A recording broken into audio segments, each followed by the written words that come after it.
Class ফোরের আজকে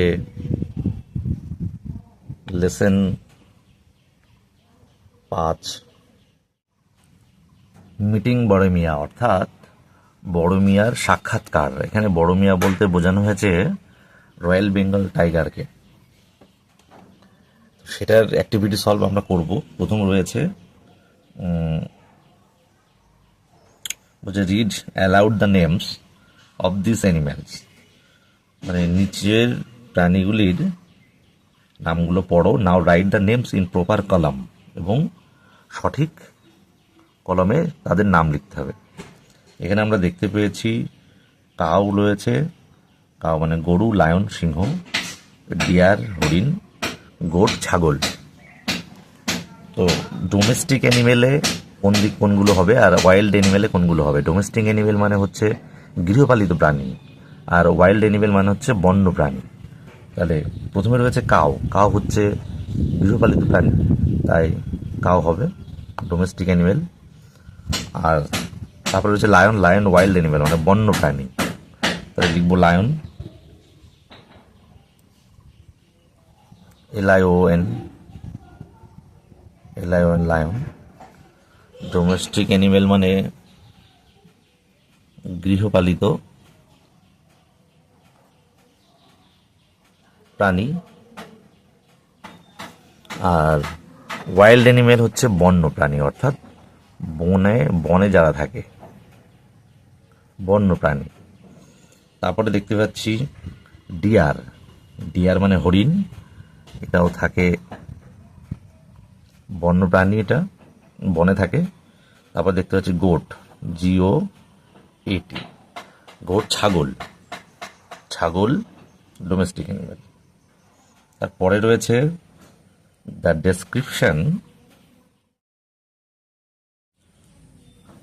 description of an animal, একটা প্রাণীর বর্ণনা। ডেসক্রিপশন মানে বর্ণনা, অফ অ্যান অ্যানিমেল একটা প্রাণীর, ইজ গিভেন বিলো, দেয়া রয়েছে নিচে। নেম দ্য অ্যানিমেল, প্রাণীটার নাম কি? বলছে I am a wild animal, আমি হয় একজন বন্য প্রাণী। I have stripes on my body, শরীরের উপরে ডোরা কাটা দাগ রয়েছে। আই রোর, আমি গর্জন করি। The Sundarbans is one of my favourite living areas, Sundarban হচ্ছে আমার সবচেয়ে প্রিয় জায়গা থাকার। হু অ্যাম আই, তাহলে হু অ্যাম আই মানে আমি কে? তাহলে এখানে উত্তর হবে I am royal Bengal tiger.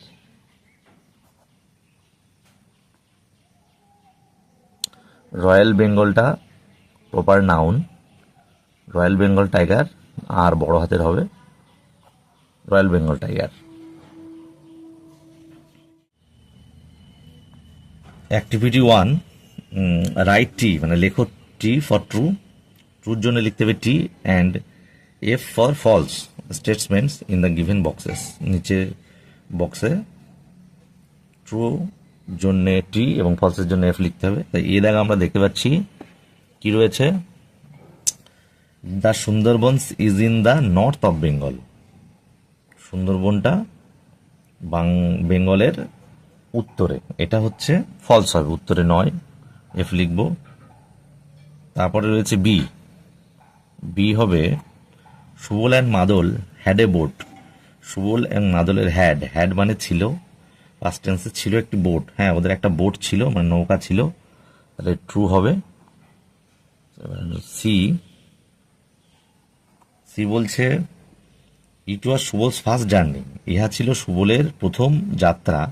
Into the deep forest, গভীর জঙ্গলে সুবলের এটা প্রথম যাত্রা ছিল, এটা কিন্তু ট্রু হবে, আমরা দেখেছি বইতে পড়ে। এবং ডি লাস্ট যেটা বলছে the river beyond Basanti is called Matla. Basanti যে নদীটা, ওটার নাম মাতলা, এটা কিন্তু মাতলা হবে না, এটা ফলস হবে। আমাদের অ্যাক্টিভিটি 1 হয়ে গেল। অ্যাক্টিভিটি 2 আমরা দেখতে পাচ্ছি it was his first time, ইহা ছিল তার প্রথম জার্নি বা সময়। And he was very excited, এবং সে ছিল খুবই উত্তেজিত। তাহলে it was his first time and he was very excited. প্রশ্ন, how did he feel before they started their journey? তাদের যাত্রা শুরু করার আগে কেমন অনুভূতি হয়েছিল? ডিসকাস উইথ ইয়োর পার্টনার, তোমার সঙ্গীর সাথে বা তোমার বন্ধুর সাথে সেটা নিয়ে আলোচনা করো। তাহলে এটার উত্তর হবে কি? উত্তর হচ্ছে Subal felt very excited.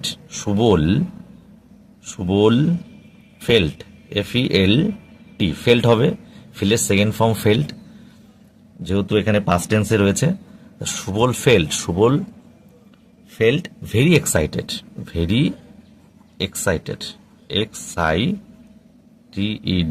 Excited. Subal felt very excited. কখন? আগে। কার আগে? Before they started, before they started their journey, তাদের যাত্রা, জার্নি। এই যে Subal felt very excited, Subal অনুভব করেছিল, খুবই উত্তেজিত হয়েছিল, অনুভব করেছিল। বিফোর, কখন? আগে। কার আগে?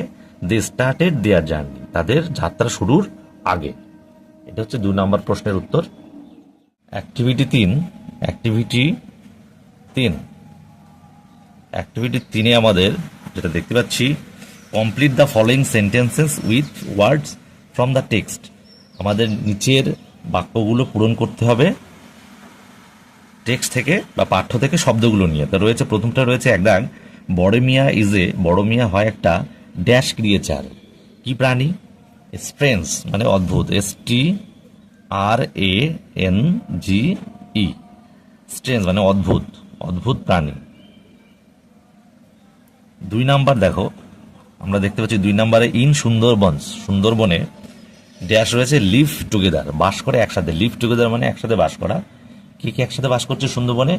মেন, MEN, মেন মানে মানুষ, এটা প্লুরাল ফর্ম মেন, অ্যান্ড এবং অ্যানিমেলস প্রাণী, বিভিন্ন রকম প্রাণী বাস করছে, অ্যানিমেলস লিখবো। তাহলে মানুষেরা এবং প্রাণীরা বাস করে, 3 নাম্বার রয়েছে সুবল এবং মাদল ওয়ার সেলিং কি করেছিল?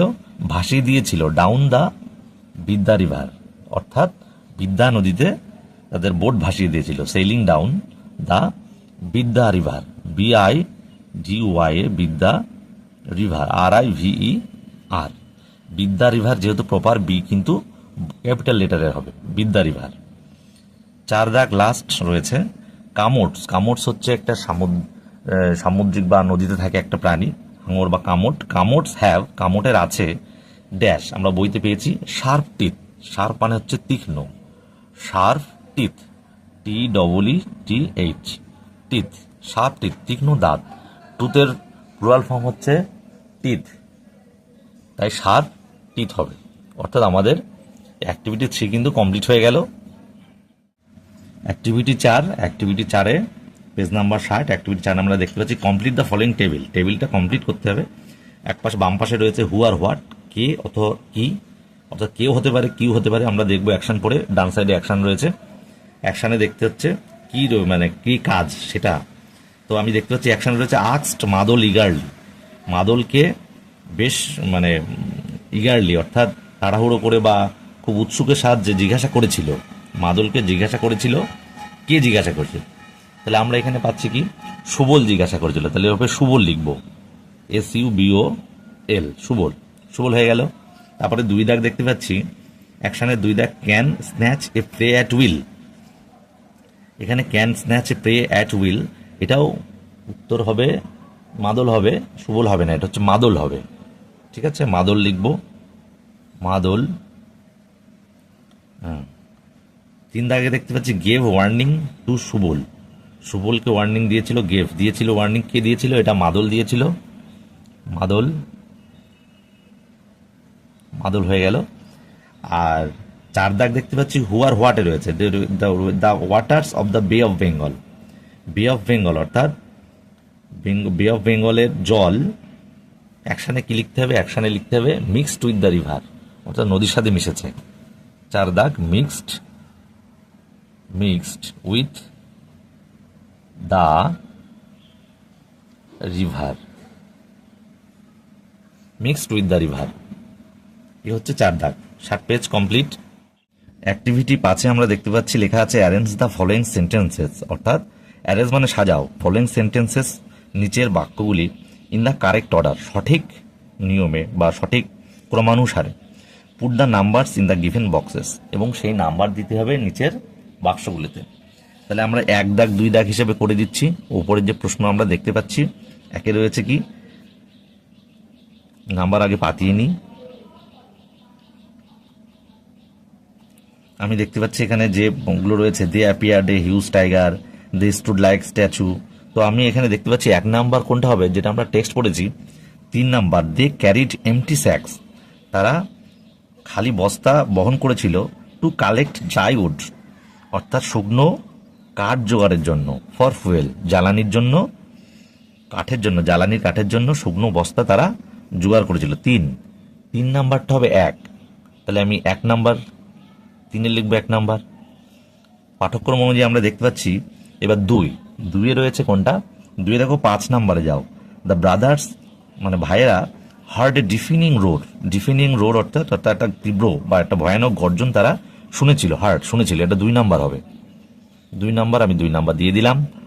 তারপরে আমি দেখতে পাচ্ছি পাঠ্যক্রমে যে পড়েছি আমরা তাতে দেখতে পাচ্ছি 3 নাম্বার হচ্ছে 1 নাম্বারটা হবে, দে অ্যাপিয়ার্ড এ হিউজ টাইগার, তাদের সামনে একটা বড় বাঘ এসে গেল, এটা 3।